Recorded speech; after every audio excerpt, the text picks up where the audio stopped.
Hi, it's Peter Temple for Sunday, July the 10th, and this is the market report for Monday, July the 11th. Well, this is also my final freebie widely accessible report, and I'm also going to do a little separate one on gold and oil, which I promised, and that will be probably in the forum for my members there, and I'll do that at some point today. But I want to concentrate today on the market and where that's going. And I wanted to start off with the big picture. And the big picture is going to the New York Stock Exchange. And when I say that, I'm looking at the daily here. And you can see that we have the top staring us in the face. And we've had a first wave down. We've had a second wave up. And this is very definitely a second wave. We got the double top here, which is forming, and it actually has formed, but we look like we're going to do even a triple top here. This next wave up didn't quite hit it, and so it looks like we'll finish that. This in the, when I say near future, I'm really looking ahead to September. Our closest cycle date, and I want you to keep this in mind, is July the 15th, and Andy Pancholi let that one out of the bag. He's given out all of the July turn dates, and he's highly accurate, so that's what I'm dealing with in terms of looking forward in the next couple of weeks. So we have this double second wave, and what this is forecasting is a humongous third wave down, which will likely be 2.6 times the length of this first wave. And I've got some projections in the forum for what that's going to look like. Anyway, what we're looking at here is a big double second wave with a third wave that's going to form, and we've got a topping process happening here. And I'm next going to go into the S&P 500, and we'll take a closer look. One more thing I'll just say is this B wave here that I've got labeled has come down to 38%, so it's just below this fourth wave level. So what we're looking at here is an ABC configuration, and we have got what we would call a B wave, or it's kind of a fourth wave. Because this is an ABC, it's really a B wave down in here, and once this tops properly, then we'll head down. So let's go look at the S&P 500. Here's a 2-hour chart of the S&P 500, and this is the last wave up from February the 11th down here. And I'm going to try and keep this somewhat simple in terms of where we're going, because this can get very complicated between what I had thought was going to happen in terms of this last wave and what is actually happening now. There's a great discussion, which I will post somewhere, of Bob Prechter talking about sometimes we try and nail these triangles or diagonals a little bit too early. And I think that's really what I was trying to do, because as a trader, I like to find out the pattern earlier on in the pattern. But sometimes these triangles take a little while to establish themselves, which this one has done. And so you're between an ending diagonal possibly and a triangle. And so there's a discussion in the forum on that, and why this wave that we're in right here at the end has to be an expanding triangle. Because I don't believe there is actually an expanding ending diagonal, because nobody's ever seen one. And the one that is listed in the Elliott Wave Principle book is not one. They show a chart, and it's drawn out, but going back to 1980, which was the year of the chart, and doing a little bit of looking through the wave structure, that is definitely not an ending diagonal.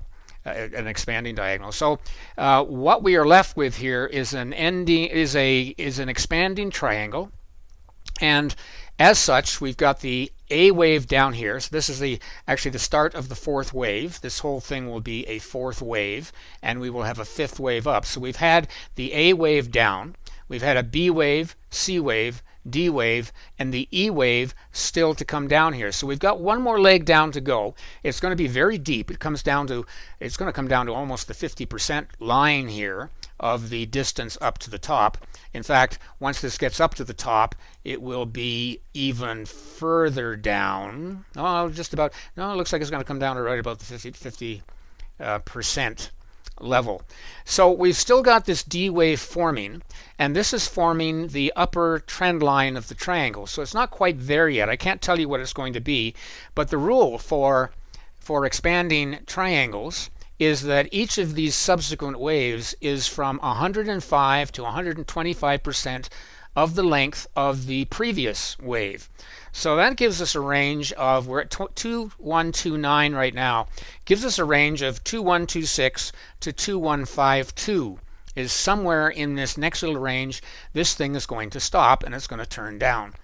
I can't tell you where that's going to be, but I can tell you that 2134 is the previous high, and I don't believe it's going to get there. So, because that would change the configuration of the relationships of the indices to each other, because the New York Stock Exchange is clearly in a second wave. This should be too. They should all align, and so that means that we should not go to a new high. So we're very close, and I'm looking at July 15th for the turn. So we may very well inch our way and do sort of a double little top in here and then head down towards the 15th, or not towards, on the 15th, 14th, 15th, and head down in this last wave down, which will be in 3 waves, and we should have another wave up in 3 waves at the end, which will be the 5th wave. I think this is going to take us till September. And that's my kind of long extended look at the S&P 500. Let's move on to a couple more charts. I want to take a look at the NASDAQ and show you what's going on over there. Now this index I am less sure of, and I've actually painted 2 pictures on here. This is the 4-hour chart, and we're looking at the top here. This actually, the NASDAQ, this is the NDX. The NASDAQ went to a new top, or the NDX did, in December, when the rest of the indices did not. Certainly on the SPX side, they did not. They turned down. So we've got a different configuration here, and of course the NASDAQ is its own separate index. But I've got one of two things going on here. This is the top. If this was the top, then this would be 5 waves down. And it looks like 5 waves here, but I've got a problem with this little area up in here, which looks like 3 waves down. And if that was the case, this wave would have been down in 3 waves. So we're looking at either this being a second wave here, so that would be a 1, 2, and a 3rd wave, or we are finishing off a very large triangle in the, and this is just a typical converging triangle, the run-of-the-mill triangle, which would mean if we're doing that, we've had an A wave down, a B wave, a C wave, a D wave, and we have an E wave to come, just like the SPX indices. And that would be one more wave up to a double top in the, or it could go a little higher, but I would suggest it's going to be very close to a double top in the NASDAQ. You can see how the big distance the NASDAQ traveled here in our last wave for the S&P 500. So I don't think it's unrealistic to see this next wave come down to here and a wave up. So that's what we might be seeing. It's an either or. I am siding now to the fact that this looks more like a triangle to me because of this area here. I'm a little bit unsure of this 5th wave down as well. It looked like a 3 on the bottom end here. So that's where we are on this one. I think it's important just to keep this in mind as we move forward.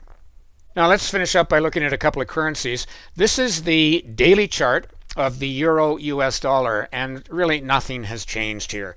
It's doing exactly what I thought it was going to do. And just to bring you back up to date, is we've got this very large corrective combination wave here, and it's ending up in a triangle, and this is your A, B, C, D, E, and we're in the D leg right now, which the proper length should be 0.618 for this wave down. It should be 0.618 times the length of this B wave, and you'll always find that in triangles. So I said at the point up in here we're going to head down, and in fact we're doing that. And that should also mean that the other currencies are doing the same thing. I'm going to look at the US dollar, Canadian dollar. Once we get down to this point, which I peg at 1.086, somewhere around there, we should turn up in our final wave up to the E, and then we will turn down in a very large 5th wave, which will head down quite far. And that's what I'm seeing for the euro US dollar. It is continuing to do what it's supposed to be doing, and we look for a turn here at the bottom. The last chart I'll look at in this video is the US dollar Canadian dollar, and this one has been in this triangle configuration up and down for the longest time. On the last chart that I showed, I expected this wave that we're in right now to turn down, and then at the 62% level it was going to turn back up again, and then eventually head down. We know it has to end up here. That is a given. How it gets there is the question.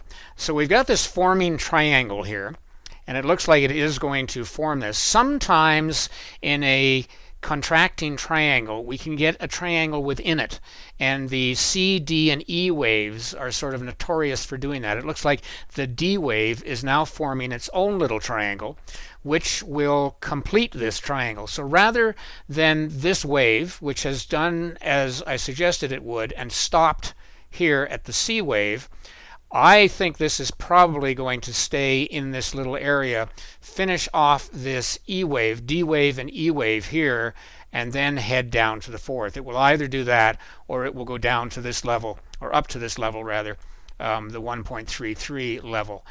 This is one I would stay away from because there's just too many questions in terms of the path that this is going to take. But we're obviously finishing up here. My sense is that it will stay in this triangle, and we're not going to get down to this area here. We're actually going to end up here as the euro US dollar heads up in its final E wave. We will head up in this final fifth wave. That seems to make the most sense to me. And that is the market report for July the 11th, Monday. The overall sense I get is this market is finishing up, but it's going to take some time to get there.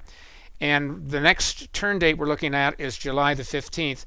And I would assume we will make a major turn here. Well, not a major one here, but a smaller one here.